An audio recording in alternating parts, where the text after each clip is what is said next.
Hello, everybody. Welcome back to Your Story, Our Lens. I'm your host, Mike Booth, and on my left, I have Jeff Boatwright, who is going to tell us a little bit about Real Life Ministries. It's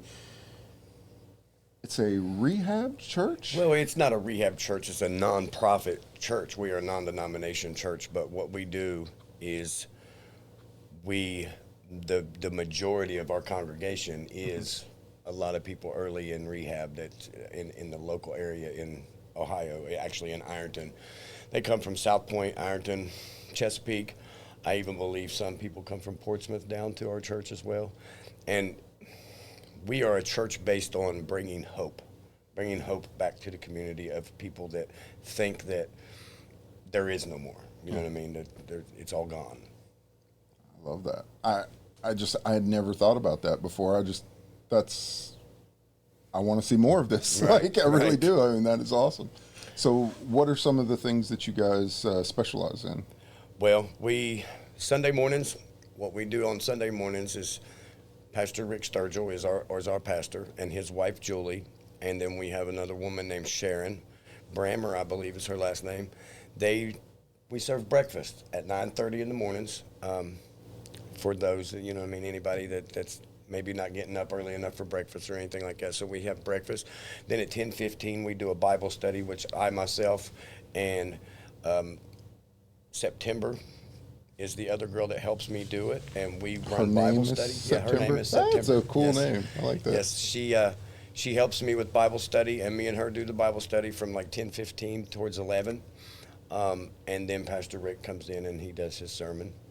That is awesome. And then on Wednesday evenings we have our Elevation Recovery program, which starts around 5:30ish, and it is also church, but it's a recovery church-based type thing. We try to work on the trying to think of the name of it, the Celebrate Recovery Bible. There's also a Celebrate Recovery Bible cool. that you can run off of. We do the 8 principles, which is also from the book of Matthew, and that's actually where the 12 steps even originated from, was the book of Matthew. So we do that from like 5:30ish to 7. I love that. We had a conversation yesterday, and we were talking about coming in here, and I said, this is going to be one of those conversations that I absolutely love. These are the types of conversations that I think that anybody with a platform or anybody that has a person that they can talk to, I don't care, raise your voice, let people know. Absolutely. This is the hardest fight we have, period, in our country right now. Everybody wants to talk about wars. Everybody wants to talk about, division and all this other stuff. I'm like, if we can't even take care of our own, it doesn't matter what we do outside of the world, because it's all fake, So that's why I said, it has to start from home, and then it has to build outwards. And I love that there's a church that's doing that, because I notice there's a lot of times that, and I hate to say it this way, but a lot of these churches look down on people. They point their nose down, especially if they're in recovery, and they just try to make it something that it's not, A lot of people in the community look at us like there is no more hope for us. Right. Like just we're give up on lost completely. Just give up on them. Don't worry about them. They're Yeah. just, downtrodden society. I myself, among many others that I know that has come through this church, with multiple years of sobriety and clean and sober and redeemed. I love it. And there is hope. We do recover. Yes. And we're just a church that's trying to base on that. Like there is still hope. You can make it out of the darkness. Yep. And we do our best to try to bring that to the community. That is what I call God's work. And if anybody that has doubt in their heart, whether or not this is something that is a good cause, you hear these people say, what would Jesus do? But it's like, really, what would Jesus do? If he was here right now, do you think he'd be sitting over there at the stock markets? Do you think he'd be chilling over? No, he'd be trying to help the people That are lost through another day. Right. Yes. I love that. And I just think that that's awesome. We're trying to do more and more, just for this area, just to bring awareness that there is better things you can do.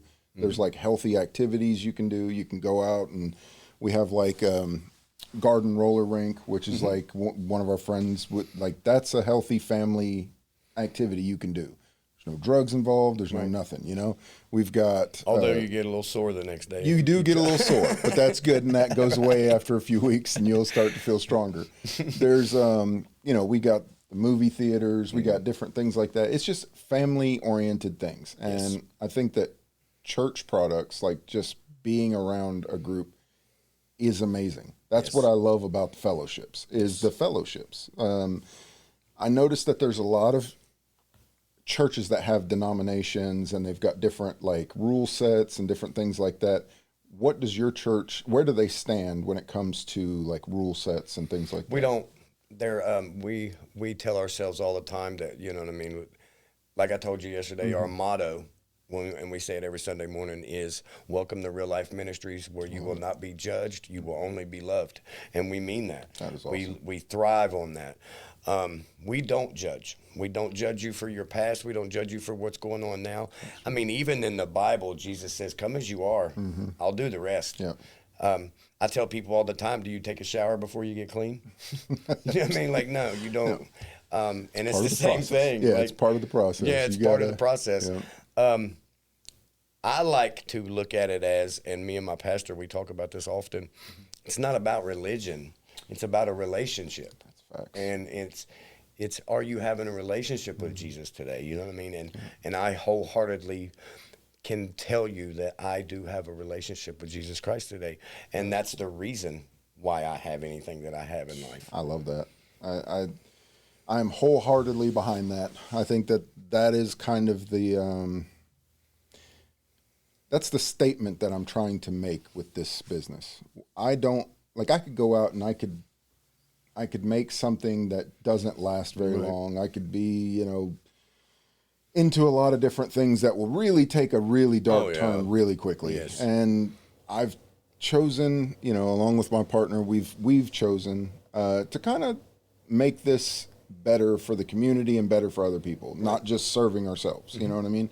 And I think that's God's work in this. Yeah, that's the principle right there. You just got to have that mentality. Like I'm finding, I've went to homeless meetings, I've went to addiction recovery meetings, I've been to all these different meetings to like where real people who care, they all have pretty much the same opinion. And I've noticed there's a few things that work really well. One is involvement. Yes. The more involvement a person can get into something, they tend to follow into it, and they lead with their heart once they get involved into it. I think your people, places, things has to change, right? Has to change. Has to. That's like your There's no ifs, ands, or buts about it. And the only way to do that is to really change it with places that really want to see the best from you. Yes. And that's where I'm trying to find more people that have the same like-minded. What do you think in your mind is the best activity for families whenever they're dealing with these types of issues? For me and for our family, we get together now. We have little cookouts. We all just get together and be around each other and enjoy each other's company. Me and my wife, we go to the movies often. We go bowling. We just do so many other things that things that I never would have done before. Right. When I was in the that's madness, 100%. When I was, I mean, I can remember. I think I can remember like after like the first year of getting clean and sober through treatment. I remember going down the road and seeing this house up on the hill, and I've lived here. I've lived in this area pretty much since I was 3 years old. And I remember looking up on the hill and seeing this house, and I was just like, has that always been there? And another person that's been there for a while was like, yeah, it's always been there. Right. I've just never looked up before. 100%. You know what I mean? Today I look up and I enjoy life. Yeah. I love hearing, as crazy as it sounds, I love hearing babies cry. I love hearing birds chirp. That's awesome. Like things like that doesn't bother me things anymore. you wouldn't notice. And yes, just things that I would have never noticed before. And today I enjoy those things. I love life. That's awesome. I really love that. We went to when we first started around this, we went to a wolf sanctuary. I'm like, man, we grew up in South Point. Nice. I ain't never known that there was a wolf sanctuary right there. I'm like, you could have, nah, I'm like, you're lying. There's no way. We get over there and I'm like, This is a wolf sanctuary. I am flabbergasted. Me and my wife's actually been planning. We're going to go up to, I think it's somewhere in Kentucky, maybe. That Ark thing that's up there. That is cool. That out. Yes. We go to like different farms. She loves Highland cows. She wants to find a Highland cow to go look at, and just it's things cool. like that that we just get in the car and drive and just enjoy. I like it. There's that Ark thing that you were talking about. I'm amazed by things that take that much effort to get done. Yes. Like I grew up where we had a couple of friends who would hang out together. You're lucky. Like if you had to move, you might have two people that might want to work with you to move. Like, right. like you're moving today. Like, really? Can we do this tomorrow or next day? And it's like, you're lucky if you have somebody that'll help you move. And that's kind of like the low end of things. Like if you are going to do something that involves, let's say 100 people or more, that's an undertaking. That takes a community to come together and say, we need to make this. If something like that can be built, the Ark, that whole it's an amusement park. Like, I mean, it's a huge undertaking. Why can't we seem to get together to like work on things like recovery, like building more churches, building more like fun things to do for people? Why does it always seem that it has to be money involved for everything? Well, as sad as it is, in my opinion, the world today, there's too much judgment. There's way too much judgment. There's way too much, oh, you got to do it this way. Oh, you got to do it that way. And that's why there is no collaboration. There is no come together. It's ridiculous. And man, to be honest with you, I think, again, in my personal opinion, I believe it's horrible that they took prayer out of school. That's a big one. That I believe that they've looked down on prayer so much, and I don't know about anybody else, but prayer is how I survive. Yeah, like especially for those who really mean it. Yes. You know what I mean? Like there's a part of me that loves that more than anything. We go to these meetings now, for the government, the city building, different things like that, and before every meeting, they start a prayer. Yes. And the words that they say aren't just the traditional, oh, thanks for the grub sort of prayers. You know what I mean? Like these are very orchestrated, thought out prayers. They're like, help us find the wisdom to guide better. Like these are things that I'm like, oh man, that's awesome. Right. Yeah, like those types of things. Yeah. I love that. I think that in itself is important just as much as like when I think of like a relationship with God, even as a child, I never really liked to like pray for myself. I like to pray for other people, right? I always thought that that's how prayers work, so I didn't really pray very much. Now that's my fault on that, but I felt like sometimes I would pray. Like if I met somebody who was sick or who was dealing with something, I'll pray for them. Like that's just what I thought prayer was for. But I never thought to use it for myself, like to be like, oh man, I just really want a Huffy or a freaking, like I never thought any of those things. Yeah. So now that I'm older and I get to see how prayer like actually works, when it works, it's dutifully worded correctly. It's groups of people coming together, sharing the same intent.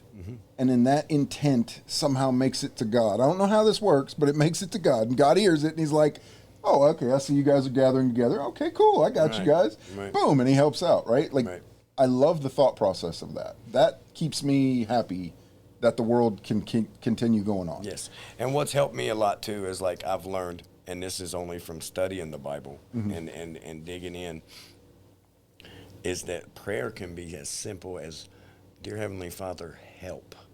Amen. Yeah. It can be that simple. That is and then that's what I mean by like when Jesus says come as you are and then I'll do the rest.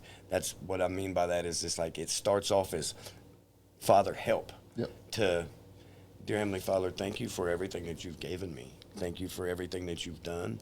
Thank you for your blessings. Continue to guide, watch over and protect me. Help me get away from myself to help others. That's a big one. Those types of things, you know what I mean? And that's it's been a game changer. I think that's where it all starts, man. And it's like having a relationship with yourself is like having a relationship with God. Like you have to be honest with yourself. You have to be honest with God. You have to be honest about the things that you want in life. You have to be honest about the things you're about to ask God. Yes. Like everything that you would do toward yourself, this is the same thing that you need to have and the same relationship you need to have with God. Absolutely. And I mean, because let's really, when you really think about it, you can't hide from him. No, you can't. I don't care what closet you try to go to. I not don't care working. what bed you go under. It'll keep popping You up. can't hide from him. Yep. So he's going to see it. He's going to hear it all anyway. So It's like,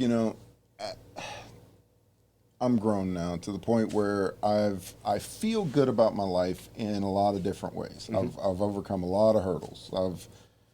I've changed so much about myself that it just feels like a new person every single time I do it, right? Like I'm like, holy crap, I just got rid of that person. Now I'm a new person. Like it's like, all right, let's go on to the next. When you're in recovery, does it ever feel like anything stays the same? Like that should stay the same, or should you just we have a delete word it for all that the time? in recovery, and it's called complacent. Complacency. And you don't want to get that way. That. Yeah. That's what I kind of wonder. So it's like you don't want to get complacent. I know from experience, whenever I was in the madness and I was out there doing worldly, fleshly things and doing them my way, nothing ever seemed to come together. If it did come together, it only come together for a few weeks, maybe a month, maybe two. But whenever I take my hands out of it and I let God have it, it happens. And also, like, when I was out there and I was doing those things, I wanted more of it. I wanted more. So what I've done is took that same mentality in recovery, and I want more. That's cool. So I don't particularly sit still in recovery. Like I've been out of treatment now for almost 2 years. I've been clean and sober now for over March 3rd. It's made 4 years. That's awesome. And if I sit still, I'll start getting complacent. I'll start getting in my head. So I suggest for a lot of people, I make the suggestion of, like, if you're in early recovery, get in the middle of it. Yeah. Jump right in the middle of it. We have a saying between a few of the guys that I hang out with in recovery, that we come together and we call it, we're right in the middle of it. Like, as far as going to a meeting and emptying out some ashtrays, putting some chairs up, like, asking the next person if you can help, That's what you can do for them. And that's just keep moving forward, putting one foot in front of the other. That's massive. I think, so we had Josh Parker came on here a few times, and like his words still echo in my head every time where I go someplace or nothing. He's awesome. That's my guy. He's like, just help. He's like, you don't have to put anything extra with it. Nope. You don't have to do any extra weird stuff. Just help. It's literally that simple. And I'm like, I had never heard anybody put it just that easy. I'm like, there's got to be more to it than that. But now that I'm in it, and I'm like, I'm really in it, I'm like, wow, it really is just that. Well, it goes back to what you was talking about earlier about what would Jesus do. Yeah. You know what I mean? Just help. When Peter took his eyes off of him in the middle of the storm, Jesus didn't just walk away. Right. He put his hand out. Get him back like, up here. I'm still here for you. You know what I mean? I love that. That whole story is just awesome when it comes with it. It kind of makes you wonder, like, did he sink because he didn't believe that he could keep standing, or was it because the faith in Jesus himself that got him to come back up? Well, Jesus told him before, look at me. Stay focused on me. Right. When you start focusing on the storm and the things around you, it's just everything else in life. You're going to sink. Yeah. But when you focus on Jesus, you can do whatever. You know what I mean? Philippians 4:13 says, I can do all things through Christ who strengthens me. I love all that. things. That's awesome. That's one thing I cannot do as of yet, is be able to just quote any, like, I love when people do it. I'm like, that is so cool. Like, I'm not great at it. I still study myself. That's still awesome, man. But like, yes. That is still awesome. So what's your favorite thing that you, since you've been being clean, you've been like helping people and stuff, what's your favorite part about it? My favorite part? Being a sponsor. Helping other guys. Even being an assistant pastor, like all those things run together, because what I'm doing is I'm getting out of myself and I'm helping somebody else. That's cool. I work a 12-step program. I sponsor guys. I do the assistant pastor work at church. Like, to help pull somebody else out of that darkness, knowing that I've been in that darkness myself. Yeah. And there was somebody before me that helped me out. So even when I first got started with my sponsor says, I'm willing to do this if you're willing to get through this and help another person. I love that. You know what I mean? Yeah. And that's the biggest thing for me, is to just help give away freely what was so freely given to me. Yeah. I think when we get into it, there's a lot of times where we could never see ourselves like helping or doing certain things, especially when you're in it, like when you're living that lifestyle. That's like the furthest thing from your mind, is that you're going to be able to help. I was only in it for what I could get out of it. Right. You know and that's if how I was doing anything for anybody, it was because I was getting something from it. 100%. You know what I mean? I was very selfish. I find that like it's addictive. I mean, it sounds funny, but I gave up one addiction for another addiction, but I like this one better. This is a healthier one. This is a healthy addiction. This is a lot healthier. When I go out and I help people, I'm like, man, this is good. Like it feels like I did something good. People are like, man, you did that well. I'm like, yeah, I did. Thank you. I love that. Like it feels good, and you keep doing it. It's one foot in front of the other. You just keep it going. So now that you are doing this, how is the church going right now? How are you guys doing? Right now, we are really, we're trying to stay afloat. Right. You know what I mean? We are really financially struggling right now, and we need help. Me and my wife together, my wife alone has been trying to do some things outside to try to help raise money for the church. We're getting to the point where it's going to be hard to start doing breakfast. It's even going to go further to where it's going to be hard to start keeping the lights and everything on. And I don't want the doors to close because we have been open. It's too important. I've only been there for going on 5 years, but I believe the church has been open for 10. We just had our 10th anniversary, I believe, last year. We're going on our 11th year. That's awesome. And this church has helped so many people. Yeah. So many people. I'm pretty sure, I know for sure, that there is multiple treatment centers in the area that it's on their agenda every Sunday to take them to Real Life Ministries. That's how I got about. Yeah. I was in treatment, and they took us to Real Life, and that's when I met Pastor Rick, and that's when I started going to church there. And man, when I say like the progression of sitting in the very back row to moving up couple more pews, to moving up a couple more pews, to now I'm doing Bible study. That's awesome. Now I'm going from Bible study that when pastor needs to take a week off, I'm getting up and I'm giving the sermon too. That's like cool. Singing in the choir. Like that's awesome. Never used to sing anywhere but the shower. You know what I mean? Like I would never sing in front of nobody. That's so and cool. Man, doing these things, the changes that it's made in me, not only me, but the most important is the changes that I've watched it make in so many people around me, and that continue to come, and it's helping them, whether they think it is right now or not. It's truth. It's really helping them. I deal with a lot of people through my day-to-day, and there's so many times where I'm like, I want to charge for something, and I'll be like, yes, this is what I'm going to do, and then I'm like, I can't charge for this, got to do something else. Well, it'll come back around. I think that right now, what you guys are doing is too important. Yes. It's not going to go under. We're going to get this word out. I hope so. Yeah, I know so. We're going to get this word out. Like, I don't know how, but God's got a way for it. It's going to happen. Yes. Like there's going to be people that's going to help this out. Me and Pastor talk a lot about it too, and we wholeheartedly believe. We just keep praying. If you could work with God's gonna make any kind of business, what business do you think would be the best suited to help you guys out right now? To help us out right now, in my personal opinion, some of the treatment centers. I believe some of the treatment centers.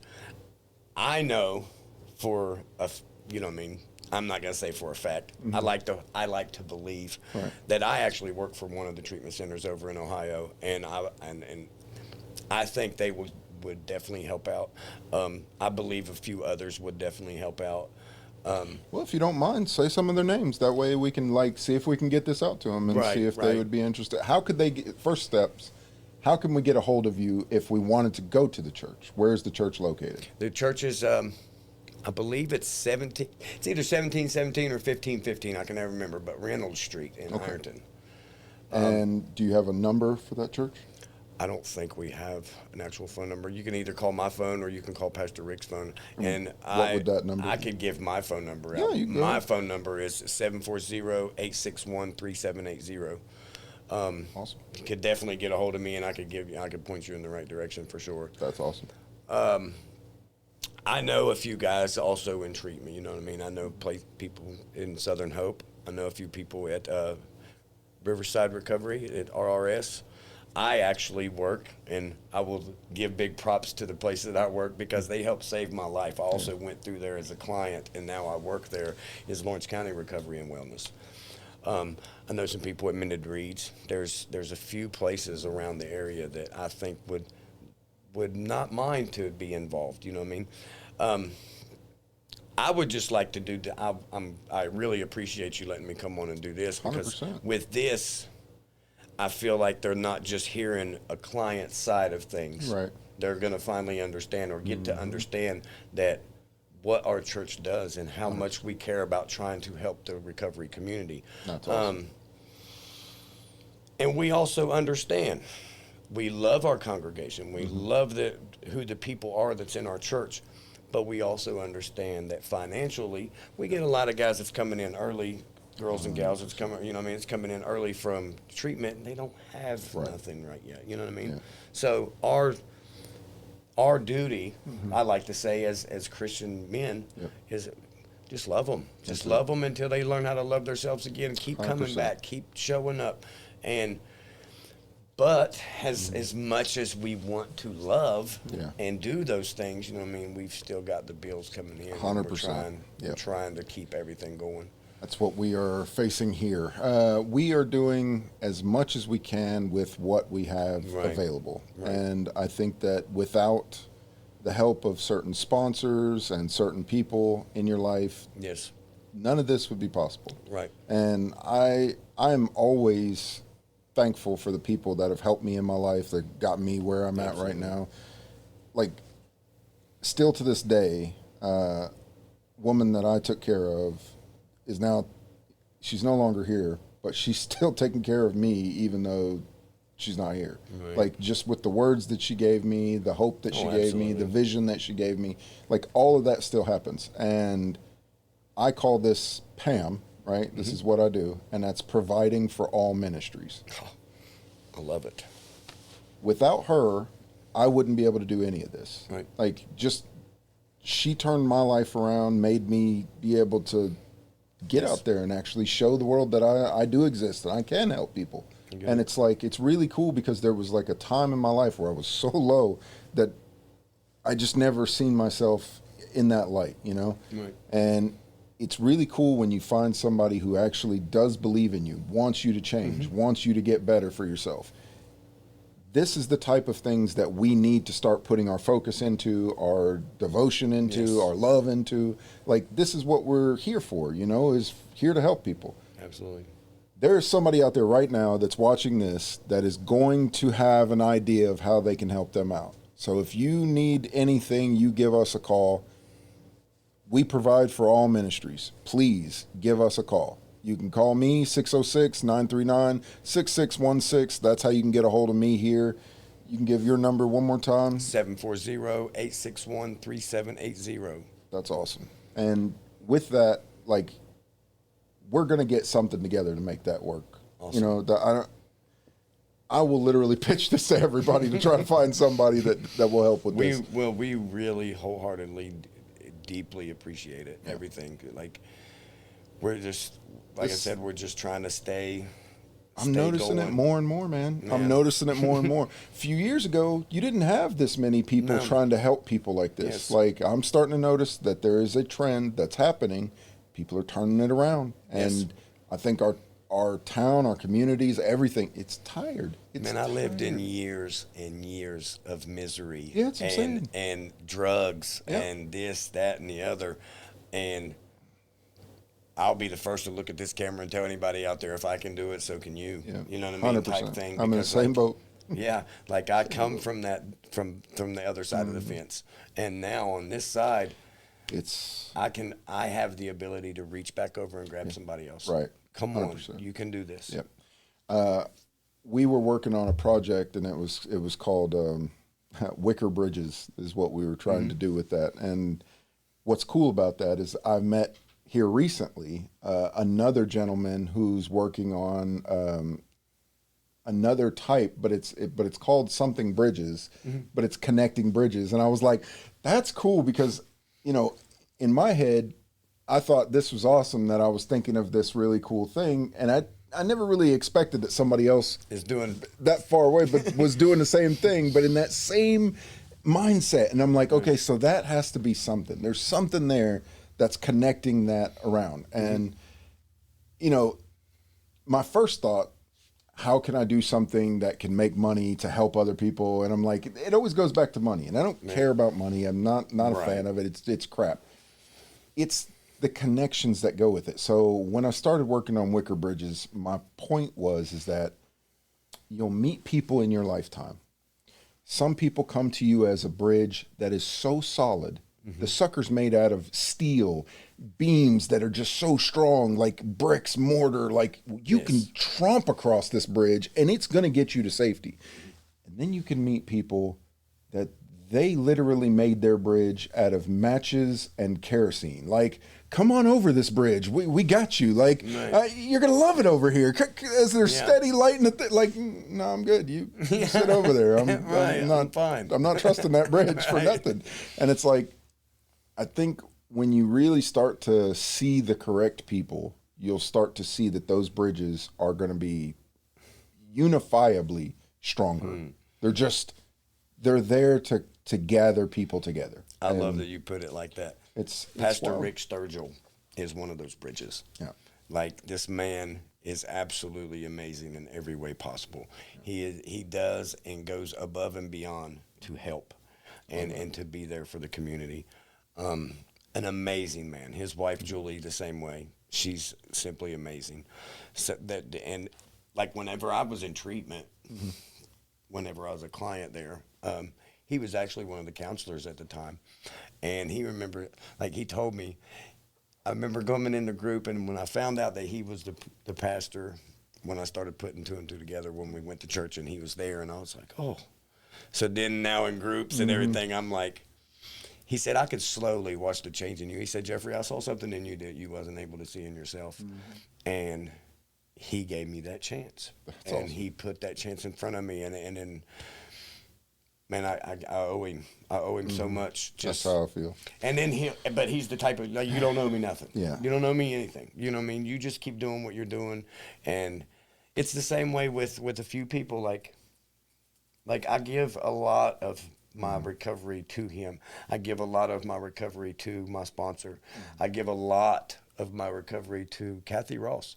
Like, she's one of the big ones at LCR, and I'll never forget whenever I was in jail and thinking all hope was lost. I'm just going to sit here, and then getting a phone call up in Butler County, and it's her on the other end saying, I've got a bed for you. We're going to get you out of there. So cool. And man, she gave me that chance. She gave me that opportunity. They have her and among many others at LCR that has just helped me so much.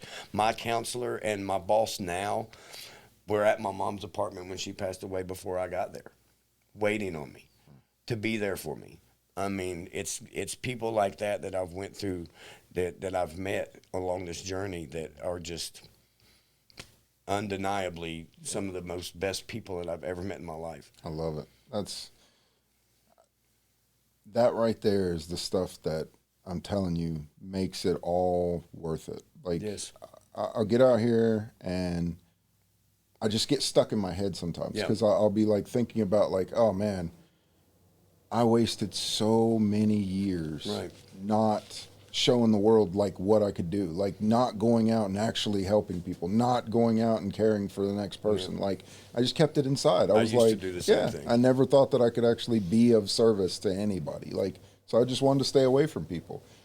If you're seeing this, if you've got a family member, a child, a mother, a father, a brother, it does not matter, sister, they can get help, man. They can find somebody that's trying to guide them towards something better. You don't have to just stay stuck in the mud thinking that nobody cares, because there's a lot of people that do care, and you're going to find them.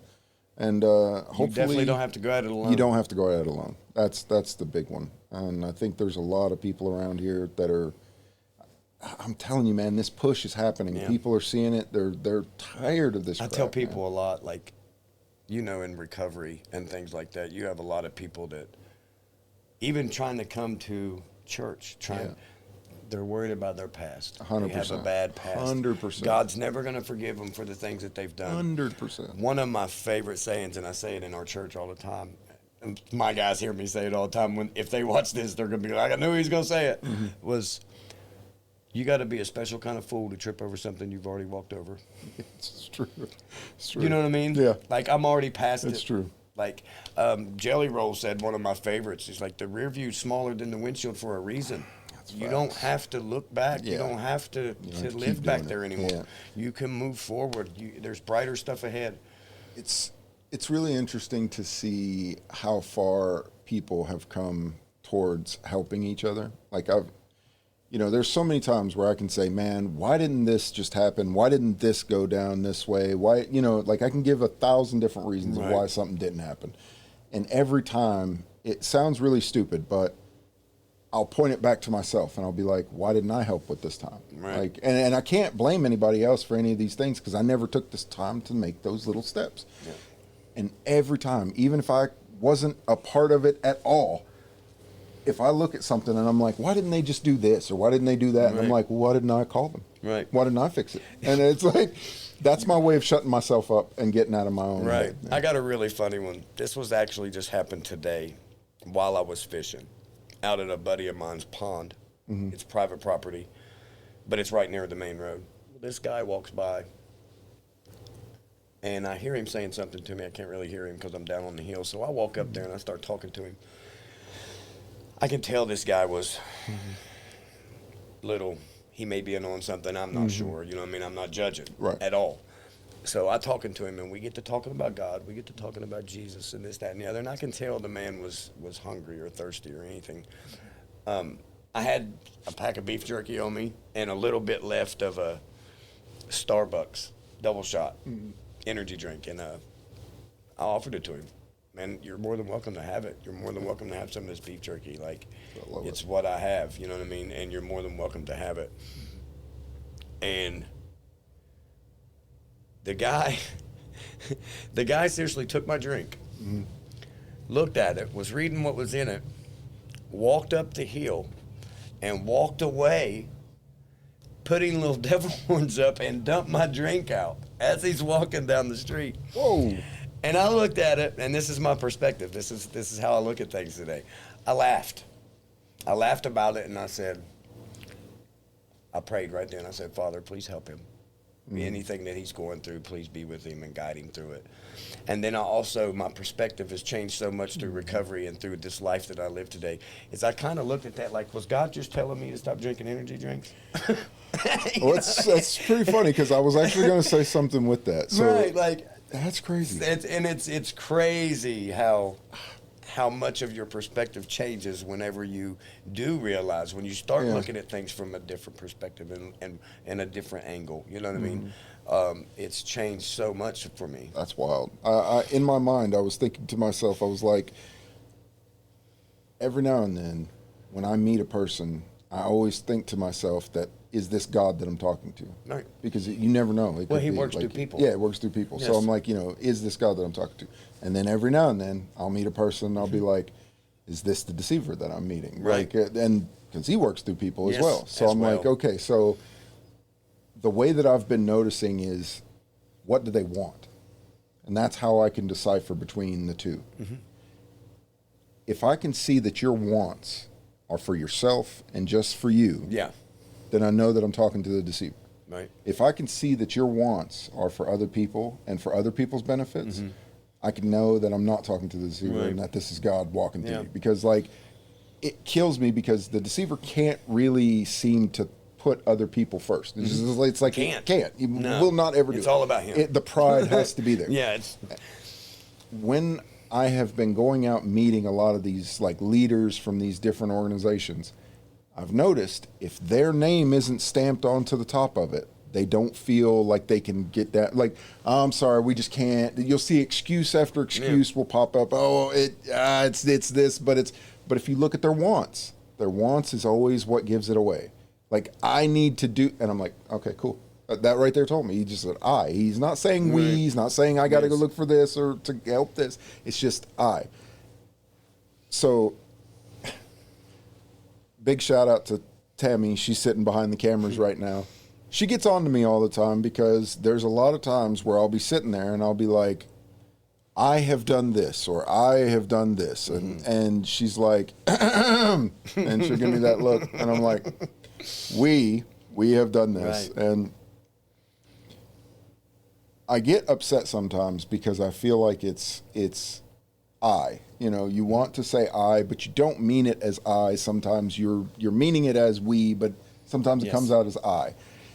I'm finding that if I have that thought, that can't be a good thought, where it's like I'm just thinking about I. You know what I mean? Like, the I has to disappear. Like, we've got to start looking at it as we. That's another great thing in recovery is the I does disappear. Yeah. Especially working a 12-step program. If you look at the 12 steps, step 1, we admitted we were powerless over our addiction or alcohol and that our life was unmanageable. Right. Step 2, we came to believe that a power greater than ourselves could restore us to sanity. I like that. Step 3, made a decision to turn our lives over to God, you know what I mean, to the will of God. And then step 4 is made a searching and fearless moral inventory of ourselves. There's no I anywhere in the 12 steps. I love There's that. just we, ours, like throughout the whole thing. That's cool. And I've learned how to eliminate the I because it's a hard process. It was a very hard process to do. Yeah. And it was a very hard process for me to understand that I don't have to do this alone. Right. You know what I mean? That it's a we program. And I have guys that's in my life today that I can call right now and every single one of them would answer the phone and do anything in the world for me. And I do the same for them. Yeah. It's a fellowship. You know what I mean? It really is. The fellowship is like you was talking about earlier. The fellowship is so important. It is. Most important. What we try to help guys with when we get into early recovery, what we try to help them with is also we just started a men's group. Every Wednesday evenings as well, you know what I mean? At 7 o'clock, a few of us, we meet up and we're trying to help young men that's getting into recovery. And that's really cool. One of our biggest statements, I love it, is we say, welcome to the any length program of Alcoholics Anonymous, you know what I mean? And we say, where we're done making excuses, you get to work. Yeah. Like, you know what I mean? And that's how we operate. And man, it's so good that I can jump on board with something now that I don't have to do it by myself anymore. 100%. You know what I mean? That there is a we program.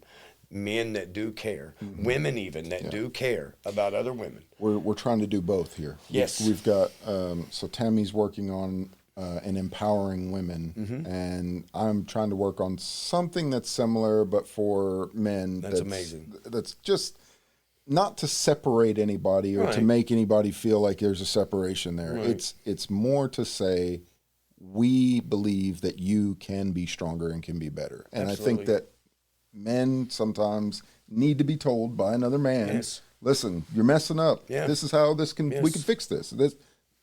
But it's not just telling you that you messed up. So let me reiterate that.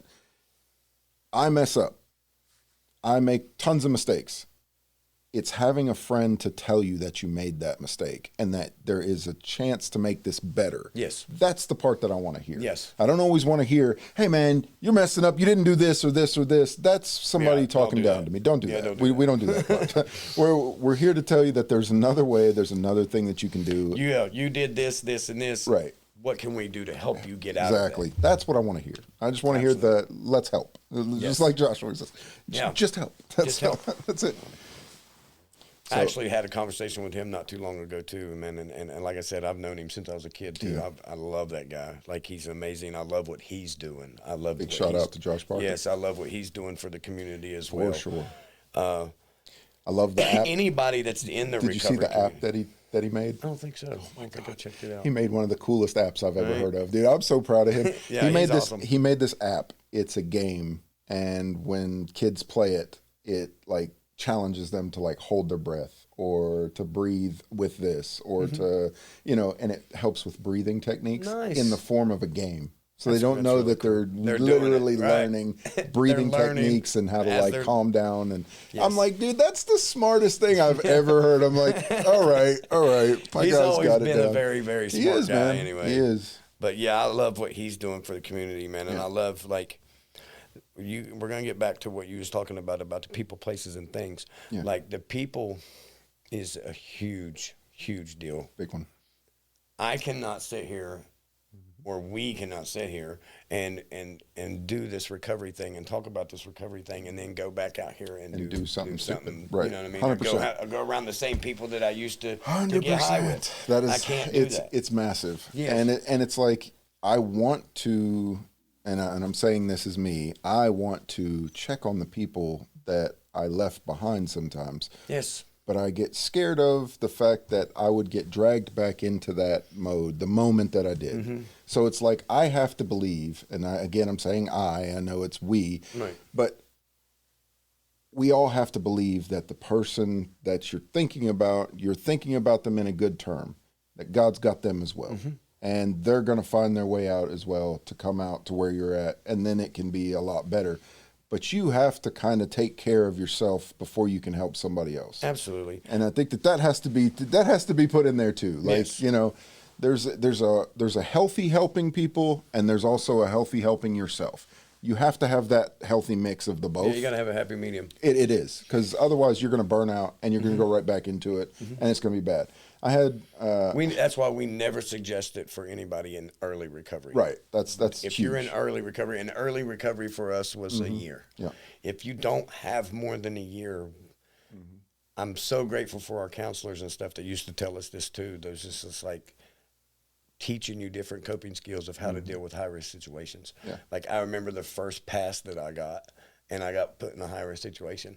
And instantly, I called transport. Come back and get me. So come back and get me. I don't need it. I don't need this. There's nothing pass. wwhat that. Bring me back home. Yeah. And you know what I mean? I do not want to be here. Yeah. That's it. And it's in recovery. We also have people that will say all the time. You know what I mean? There's a little saying about the phone being so heavy, the phone weighing 1,000 pounds. Sometimes I tell people, newsflash, it's 2026. It has a speakerphone. You ain't got to pick it up. You got to pick it up. You ain't got to pick it up. Nope. Just call somebody. Reach out and help somebody. 100%. That's you so can get real. it from somebody. Yeah. I love it. We're in the day and age where we have AI everywhere. Yes. And I actually am a fan of it for a lot of stuff. I know a lot of people are like, oh, you know, you used AI or you did this, and I use it all the time. I don't care what anybody says about me. I use it as a friend, like the call a friend line. That's what I do. Like, hey, ChatGPT, I need a little assistance here. I just need to think of something real quick. Can you help me with this? It gives me a really good, reasonable idea. Right. I don't go out of my way to like trust it on everything. I'm not trying to like, you know, it's now the leader of my building. You know, it runs all my stuff. Like, it's still a tool that helps me. Just like if I want to go and nail in a nail, I'm not going to go grab a wrench. You know what I'm saying? It's like it's not going to work really well, right? So. It is a tool, and it helps you out. You just got to use it the way a tool's intended, right? So, like, that's the way I look at it. If you need help, you can ask ChatGPT, like, hey, how can I start a recovery process? How can I figure out who I can contact? Can ask ChatGPT anything. Anything, and it'll help you. Like, you have the world's greatest thing. It's the way I like to think about it is in these devices, we have the world's greatest minds sitting here right now. Yeah. You can do a lot of cool stuff that I think a lot of people didn't know about with AI and different things like that. You can say, pretend you are, and it will pretend it is. Yes. So if you say, pretend you're Albert Einstein, and I need to come up with this, what would Albert Einstein say to me? And it will literally turn into Albert Einstein for you and give you an idea. Right. And I'm like, that's crazy. Yes, all right. That is the coolest thing. Yeah. We have this in our pocket, and I hate it because as a man, what's the first thing we do with technology is lust. That's like one of the first. Most of the technologies that we have are built off of lust. It's not even just technology. It's anything in general. what It's so hard. me and my pastors had this talk. So I couldn't even imagine being a young man now, growing up now in this world. Listen, it was rough when we grew up. When we were growing up. So now, I can imagine now. No, not at all. No, I'm so worried about my kids. It'd be wild. I couldn't do it. It would definitely be wild. But me and my pastors even talked about this a lot too. It's just like, you know what I mean? It says in the Bible even, how many times did you grow up and you heard money's the root of all evil? 100%. Like all the time. It's not. It's really not. It's the love for money that is the root of all evil. And it's the same thing with, like, when I start putting this above God, that's when it becomes a problem. 100%. You know what I mean? 100%. When I put going outside or tying my shoes a certain way above God, that's when it's a problem. I had a conversation with somebody, and we were talking about the first steps of something, right? And it was this really cool conversation we were talking about. This was a long time ago. It was a great conversation. I said, you know, when a person goes to do a sin, it doesn't matter what the sin is, there's actually lots and lots of steps that actually take place as it's happening. So you actually have plenty of time to back out of this sin. Oh, yeah. But it's weird because we don't see it, because at the time it's like really fast and things are happening, right? Absolutely. So like some of them don't work like that though. Some of them are really fast. Like you still have the time, but it's not as you don't have as much time to stop the sin, right? Like I see a lot of people who are into lying. That's a hard, there's a real small fuse on that one. Yeah. Like, why did you just lie? And they're like, I have no idea why I just lied. And it's like so quick of a, you don't get the same thing. Now, lust, you actually have lots of steps to like break that. Like when you start thinking about it, you can start changing the way that you're thinking. Like, do another task. You can literally stop thinking about it, stop talking about it, go get help in some different ways. There's like lots of little steps you can get. Yes. Adultery, same things. You can stop, don't talk to the person, go turn it around. Murder, like don't pick up a weapon. Like first and foremost, go take a walk outside. You don't have to do that. Like each sin that you have that's out there, there's lots of little steps that you can take to stop doing some of those things. And I think it's funny because we're in a world where people think that once they're on a path, they have to stay on it. Yeah. It's like, you have to stay on this. No, it's like, you don't, man. You really don't. I mean, even back then, even in the old days, when Jesus was here, like, it was still bad then. It was still bad then. It was still bad then. And the fact Paul that it's still was going the on. perfect example for me.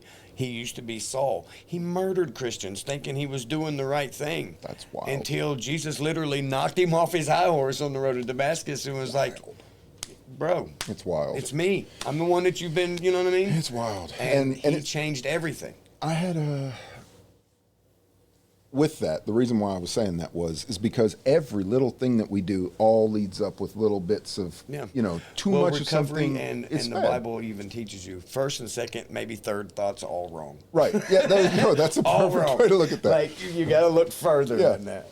So with every sin that there is, you have a chance to turn around and stop. Too much of anything, I don't care what it is, too much of anything is inevitably going to be your downfall. Yes. If you eat too many aspirins, I promise you it's going to be the last headache you ever have. Guarantee it. You're going to be going to the morgue. You know what I mean? Like, if you get too many hugs, you could get crushed. I mean, if they all start happening at one time, you're too many hugs. Like, stop it. This is how the world works. Everything has to be in moderation. Everything. And that means if you start going on too good a path, sometimes you get on that high horse because you think like, everything's going too good. It ain't going to go bad. And you start thinking that way. And that's how you start getting into a high horse. And I think with money, that is that. Yeah. It's where things start getting too good and you start thinking I again. Yeah. Right? It's back to I. It's I. I got this. I have accomplished all of this. And it's just me that's in this now. My counselor beat it in my head, and I still use it to this day. I love him for it. It's back then, one of the counselors that I was at the treatment center with, like, you know one of the famous last words of a fool is? I got this. I got this. That's the famous last words of a fool. I don't got this. Because I don't got this. I don't got this. That's, did not work out well. Yep.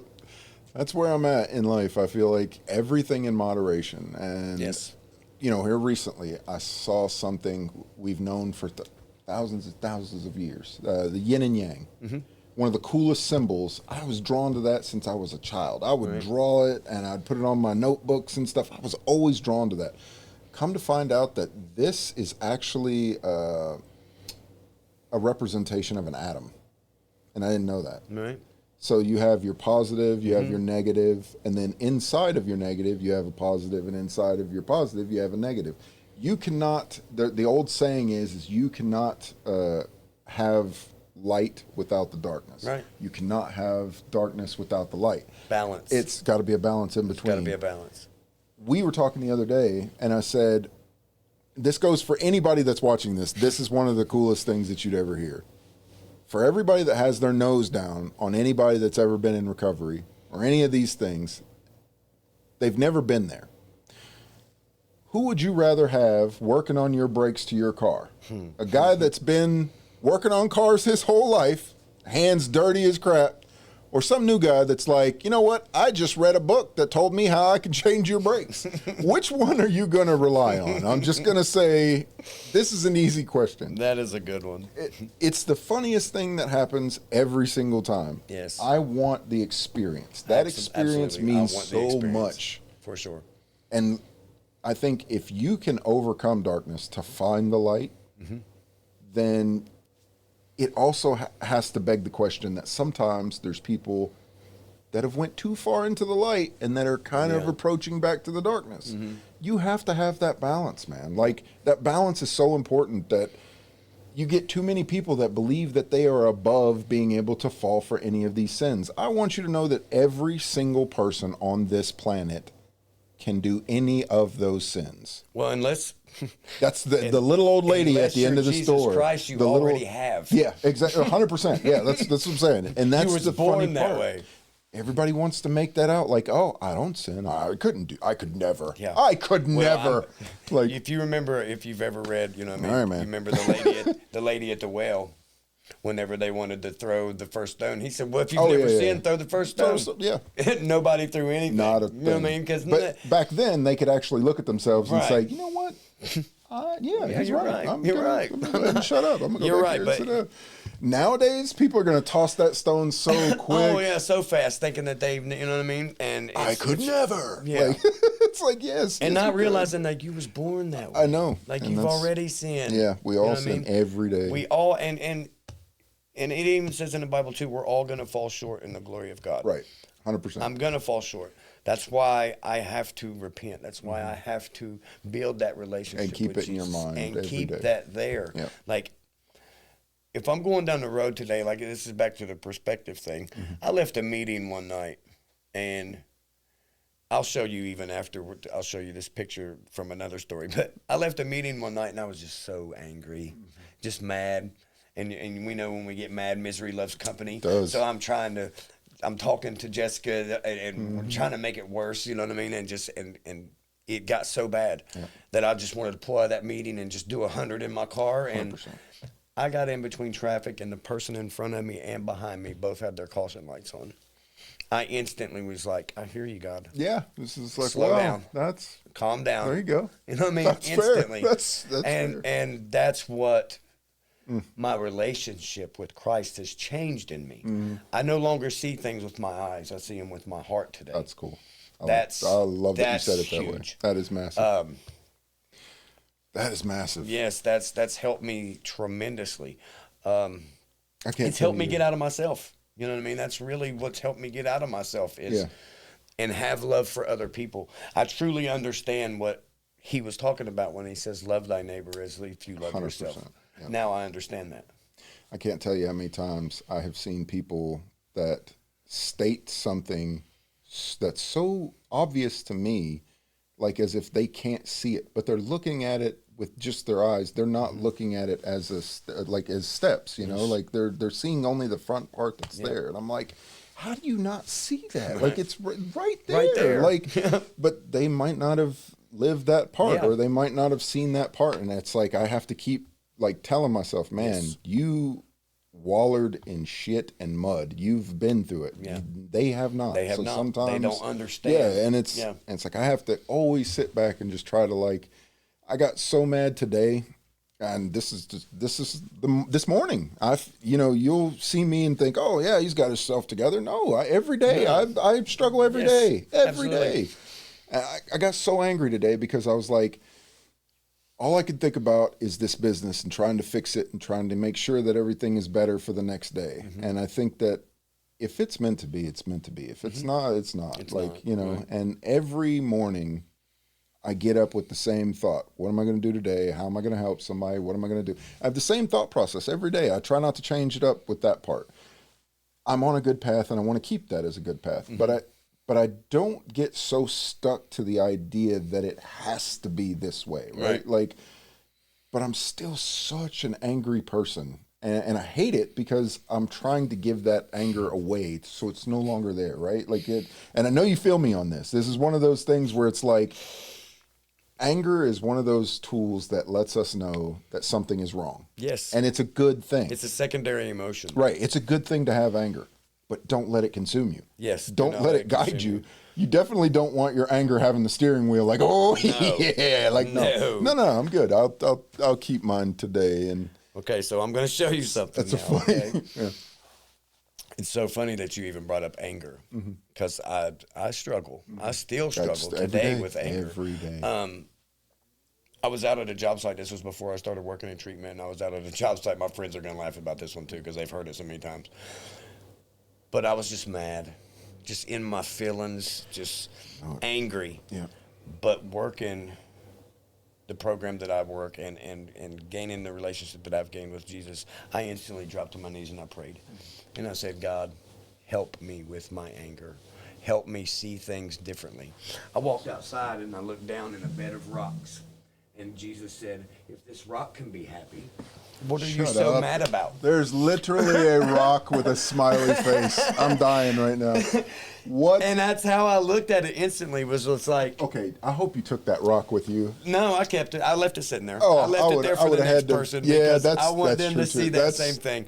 But I did take a picture of it, and it was just like, man, like, if this rock can be happy, what are you so mad about? Right, I would have had to take that rock with me. Why are you so mad? And I instantly started laughing, like, that's funny stuff. You got me. Yeah, that's funny.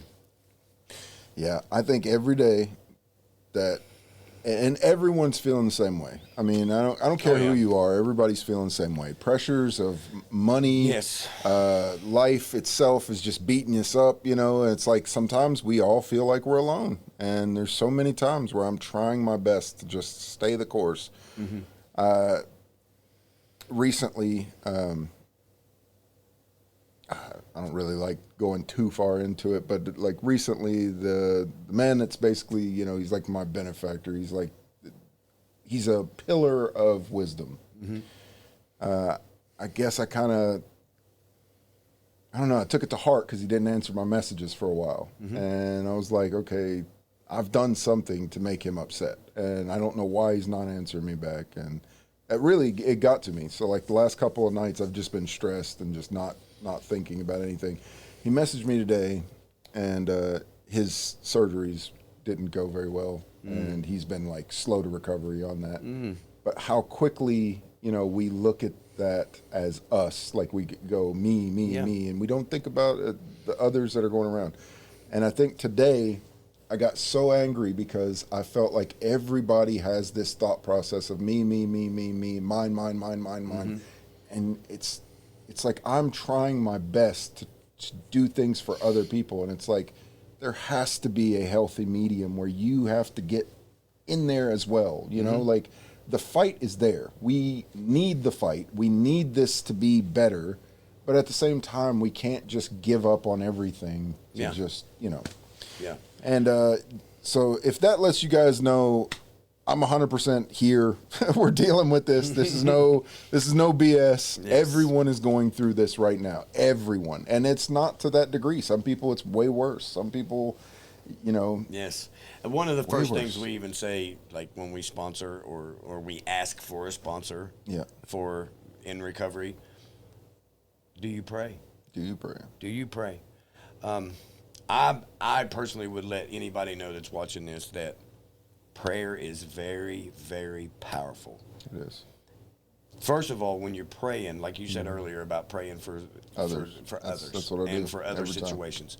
I heard it best. I told you about it yesterday. Was through a song by Micah Tyler, and Micah Tyler said, you know, I mean, he was really struggling with some things. His brother was going through some stuff. Some things was happening with him, and things happening with his mom, and he was just asking God. God, just change the situation. Help make things better for them. And he said, you know what? I was really thinking about it. He's like, I want to be different. So he started praying for God, change what's inside of me so Right. I look at situations differently. Yeah. You know what I mean? And that's helped me a lot. Yeah. Like, it's helped me through so much. It's a like, massive one. stop thinking that everybody's going to have the same thought process as I do, because they're not. They're not. They're not going to. They're not. I may not even have the same Right. thought process Tomorrow. as other people. Yeah. Right. So I Might have even to change tomorrow. I have to pray for God, just fix what's inside of me so I can see things on their level. I love it. So I can see things the way that they see. I love things like that, because like God's put the people in my path for a reason. Like even my sponsor, I remember 2 or 3 weeks of having him for a sponsor, and I called him one day and I said, man, where's another good meeting at around here? He said, Jeff, they're all good meetings. It depends on what kind of glasses you got on. Whoa. that's really cool. Whoa. Like, I like that. Okay, now I get it. I feel you. Depends on how I'm going to see it. Right. If I walk into something Right. thinking I ain't going to get nothing out of this, chances are you're not going to get gonna nothing out of it. this. Right. But when I walk into this and I put my big ear on and I'm listening, what can I learn from this? How can I learn from this? How can I move forward from this? Oh man, it's a game changer.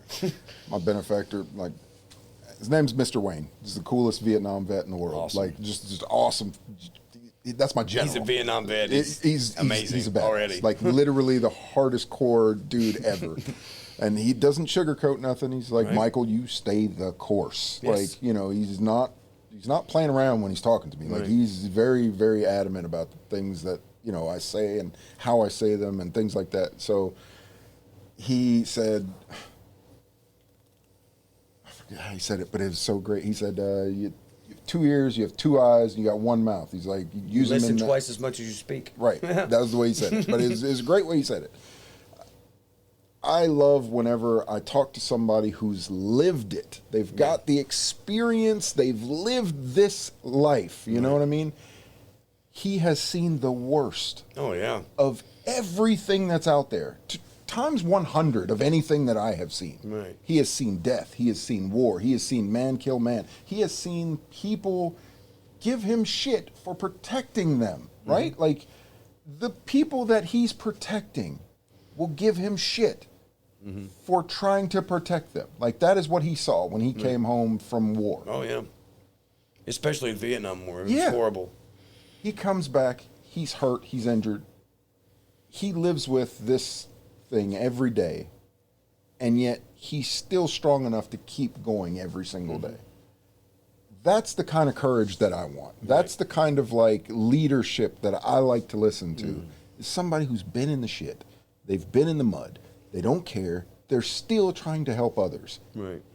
That's the most amazing. Like, what is yeah. the wants here? Like, Yeah. when you see somebody, and you can see somebody like that, and you can go, what is their want? What does he want? You know what I mean? I just want to help others. That's it. Holy crap. Yeah. I just want to help other people. That, been through all that. Still, that's the words that he says. Yeah. I've not met a better man than that right there. Awesome. And I live my life trying to live up to that right That's there. why, with me, Michael, that's what's helped me with my relationship with Jesus. Is, you know, a lot of people, they portray or they picture in their minds about a man hanging on a cross, thorns on his head, a little bit of blood coming from him. No. Yeah. This man's skin was showing. Constantly having to raise up to breathe because you could see his rib cage. You could, like, everything, like lungs, all of it. Splinters going up and down his spine. All this beaten to a bloody pulp. All these things.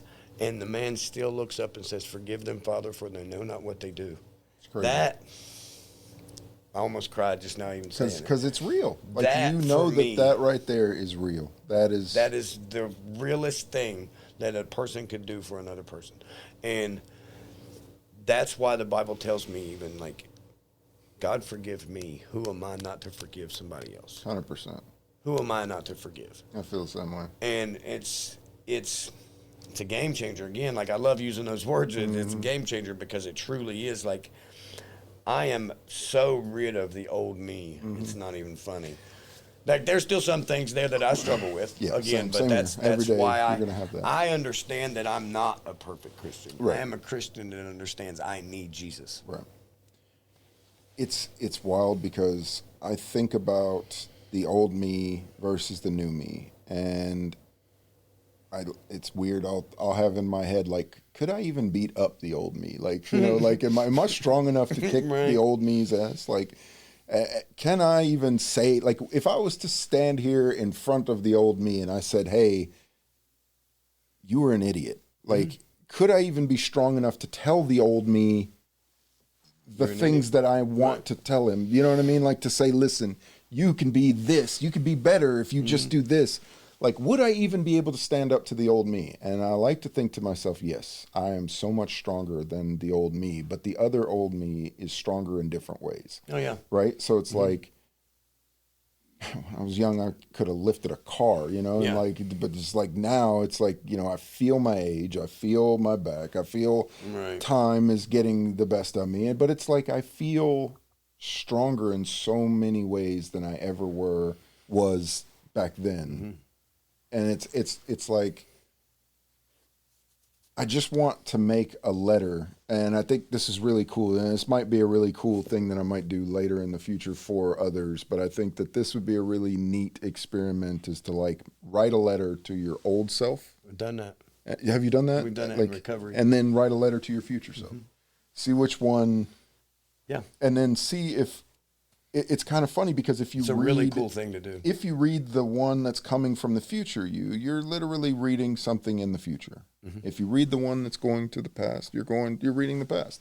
And I think it's neat because you're now here at this crossroad and you can kind of see the scale of where you're at. And I think that that's a cool. It's actually a really cool project. Really cool when process. we did it, like it was really super cool to look back on it. And I'm the same way. Do I feel like I could be strong enough to stand up to the old me? Absolutely. Because what I've learned. And I remember you from high school. Right. So you were a badass in high school. So that would be I was ornery. That would be a little I know I was ornery. That'd be a little awesome to see you go up against your old self. But today I have what the Bible calls this is wisdom. It's the wisdom. I have more wisdom today. I have more experience today. So that has Tail made of the me tape stronger. there. Right. Yeah, I like that. That has made me stronger in a sense. And yes, I get what you're saying too. Is there's a sense of the old me was stronger in different ways. Yeah. But to me, now, back then, yes, conflict. It was all about conflict. Yeah. Who's going to be the baddest? Who's going to be the toughest? You know what I mean? Today, I can walk away from the situation. It makes me tougher than you ever think about it. Man. I know. I do. You know what I mean? I feel the same way. And I can just walk away from the situation. Like I avoid the conflict today. It's such a weird power. Yes, it's because such a I can weird remember flex. my dad and grandpa telling me that when I was little. I was like, whatever. Ah, yeah, that's not. You wouldn't be able to do that in today's society. And I used to say that, and it's like, you really can. You just walk away, man. It's like it's actually better for you if you do. Like it's so weird. And again, like to get back to the main thing, all this change, all this stuff that's happened to me over the last 4 years, I've learned through recovery, and I've learned through Real Life Ministries. I've learned through this church. Pastor Rick has seriously been one of the best people as far as like teaching me how to love myself again, teaching me that I am still worth everything that God said I was worth, and teaching me to. This is one of my favorites. Today I can remain teachable. I'm still learning. I know I don't have all the right answers. I don't. But there's a book that will show me every single one of the answers I need to know. And it's the Bible. It's truly, there's nothing on earth like it. I heard another guy say this. There will never be another book like it. It's got over 40 some authors, 4 different continents, and 66 books.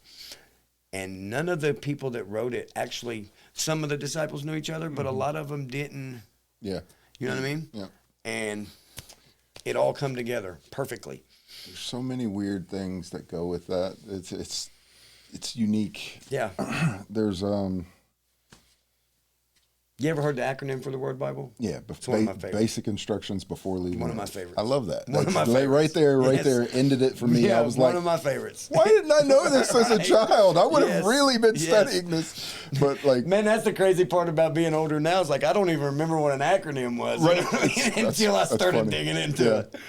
we're at a point now in life where, you know, I think I talked to Tammy the other day, and I said I was trying to teach her something on a camera. She's like, I already do this or I already do that. And I was like, I kind of got upset because I was like, I can't teach you if you already have a glass that's full. And I thought to myself, I got to be more patient because like I remember being sort of like that too. But it bugs me because when I'm trying to explain something to somebody, it's one of those things where you feel like they're being disrespectful by saying like I already know this or I already know that, My and it's like stepson's the worst. I just want to just step back and be like, all right, then I'm not going to teach you. Yeah. Like that's what I feel like. Show But, me. Yeah, it's like that's where Show I'm me at. that you know.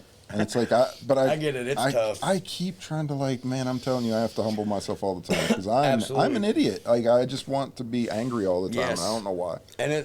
And they always say don't pray for patience. We talked about this Yeah. yesterday too. I am one that has to pray for patience. Yeah. Usually if the people's telling you don't pray for patience, it's because they're already super patient. Yeah. I don't have I have good very patience. thin patience. So I have to pray for patience. But this is also, I understand that how God works is He's not going to say, poof, here's Here's some your patience. stuff, right. He's going to give me a situation where I have to use patience. And that's what I was about to say. I was going to say, like, I've noticed more people that have more stuff going on. The more stuff you have going on, the less patience you're going to have.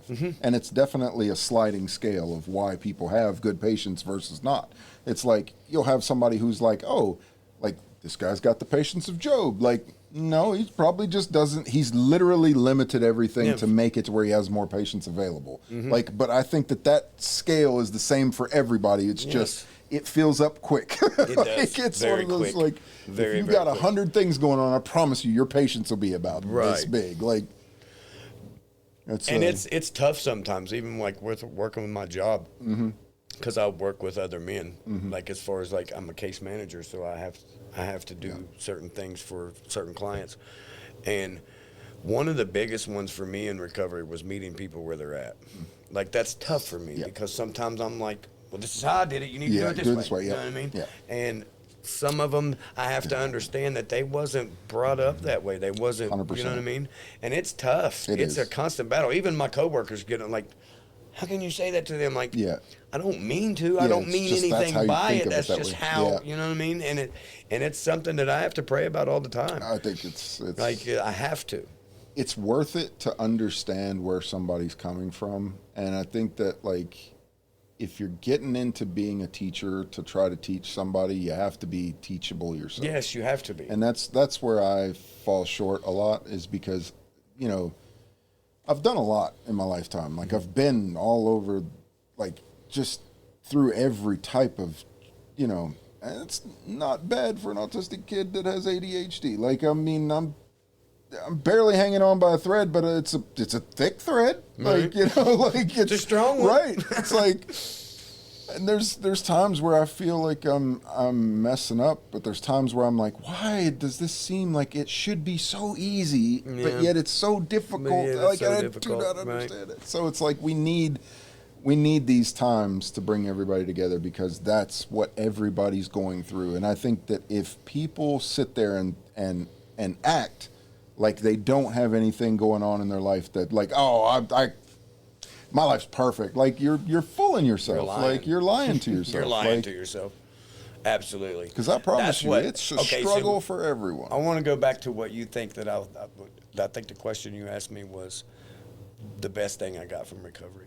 What is the best? And probably thing one of the that you've best things gotten that I got from recovery was what we were just now talking about it, is I can admit things today because of recovery. That's awesome. I don't have to sit here and lie to myself. 100%. I can admit my faults. I can admit my wrongs. And I understand today through recovery that people were tired of hearing I'm sorry. So that's when I learned what an amends truly is. An amends is not an "I sorry." It's not an apology. An amends today is, I know I did wrong. What can I do to fix it? That's a good one. You know what I mean? That's a good How one. can I help, or how can we fix this together, or how can I fix this? Personally, that's all I ever want to hear. Right. I've talked several times to plenty of people, and I'll have like an argument with them, and they'll be like, "I'm sorry," and "I'm sorry," "I'm sorry," and they'll hit me with about third or fourth sorry. I'm like, "Okay, look, I want to tell you this," and then I always break it down the same way. Go, you can knock a whole bunch of holes into a fence. That's a sorry every single time. Yeah. What's that doing for the fence? It's not helping the fence. It's literally, you can't take those out of the fence. It's just literally a hole every single time you do it. I was like, after a while, you're going to have so many holes that the fence is now brittle. I could just snap it in half. Yeah.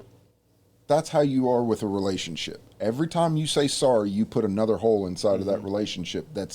It takes a lot of the weight. It can no longer bear that same weight. And that's one of those hard ones to tell somebody that you just don't want to hear sorry. You just want to see how we can solve it. I know the people I hurt in my past was tired of hearing I'm sorry. But yeah, they heard I'm 100%, sorry too many times to 100%. count. So it was just like, when I got to that amends process of the steps, it was my sponsor's the one that broke it down to me. It was just like, it's not about I'm sorry anymore. Right. It's about I did wrong. Yeah. What can I do to fix it? Yeah. And keep going forward. A lot of the amends process too was, man, just keep doing what you're doing. That's it. Just keep doing what you're doing. And I heard that a lot, and I thought I was told I was going to hear that a lot. But then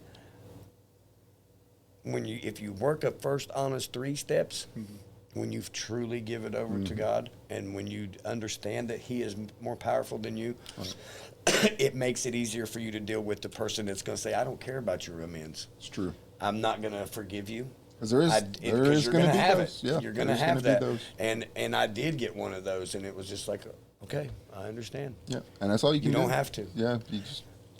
I'm keeping my side of the street clean by just doing it. It's true. Whether you want to take it or not, that's not up to me. It's the same thing as a resentment. Yep. A resentment is, hey, I'll drink this poison, but you're going to die from it. Yeah. No. That's not how it works. It's really not. Not how it works. Yeah, that's the lumps we get in life, man. Yeah.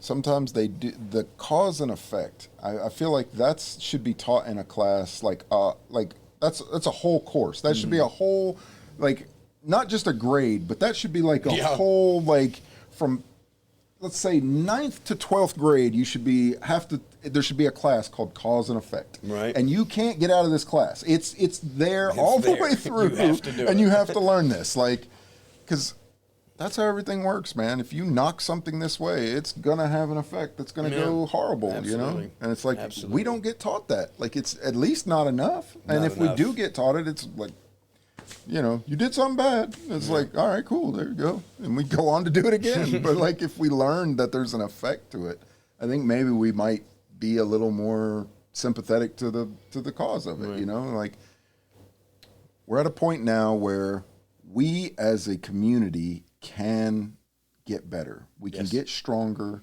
We're never going to be perfect.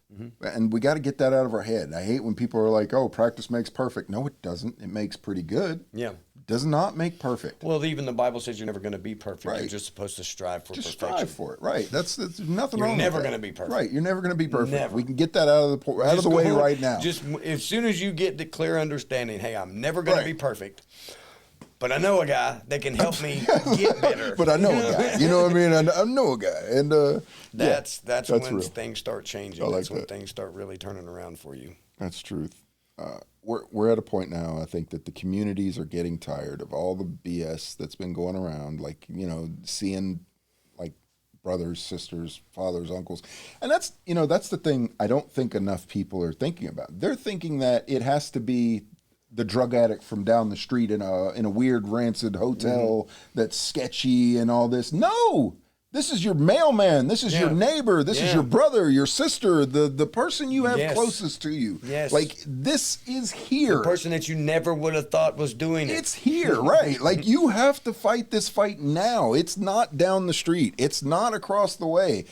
it's there. Like, it's right there. In front of your face. And I think people need to see that. And I think the moment that they do, they'll start to be a little more sympathetic. They won't hold their nose so, like, yeah, we don't do that here. Like, yes, yeah, you do. Yeah, you do. Yeah, you do. Like, yeah, you just don't admit You just don't see it. Or, or you just kind of hide it. Or, Right. But it's happening. I promise you that. That's why I honestly, truly, wholeheartedly believe anybody that has battled alcoholism or addiction or any of those, and that's one of the worst things, ones, I don't care, make the strongest human beings. You are the strongest people on this planet. 100%. Because you know what I mean. You know where you know what you used to be like. You know what it was, and man, it makes for a strong person. It does. I think that when you find yourself through recovery, and this is my own little piece of advice for everybody, the moment you realize you can bend is the strongest you'll ever truly be. Because being so rigid to say I could never, or I'll never do this, or I'll never do that, equals snap. You'll break. You'll break. The moment you realize I can bend, I can take this, I can make this something better, that snapback is the strongest I've ever seen from people. One of my favorite stories that I heard too in recovery is, and I hold on to it a lot and I think of it a lot, do I want to be a cow or do I want to be a buffalo? If you ever heard that story? If there's a nasty storm coming, a cow will run away from the storm and stay in it longer. A buffalo will charge right through it to get to the other side. That's cool. And that's neat. You know what I mean? And that's how I look at things like that. Like, stay the course. Right. Like you said, your guy said, big one. Stay the course and stay focused on my God and on Jesus. And when I do that, I will make it through any storm. I have to learn to praise him through my storms just as much as the good times. See, what we do is, as human beings, is we get real comfortable. Like you was talking about, we'll get real comfortable in life. Like, God's given me this and God's given me that. Well, I'm good now. And then all of a sudden, when something bad happens, you're not understanding how to handle it. 100%. Well, I have to also praise God through that too, even through the bad things, if I want to get out of them. Yep.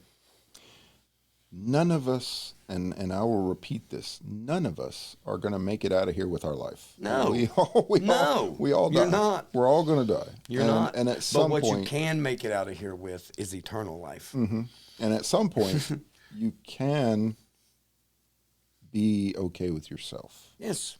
That's what I'm striving for. Yes. I'm not striving to be perfect. I'm not striving to be anything close to that. I'm not going to be. I'm just trying to be better than I was yesterday.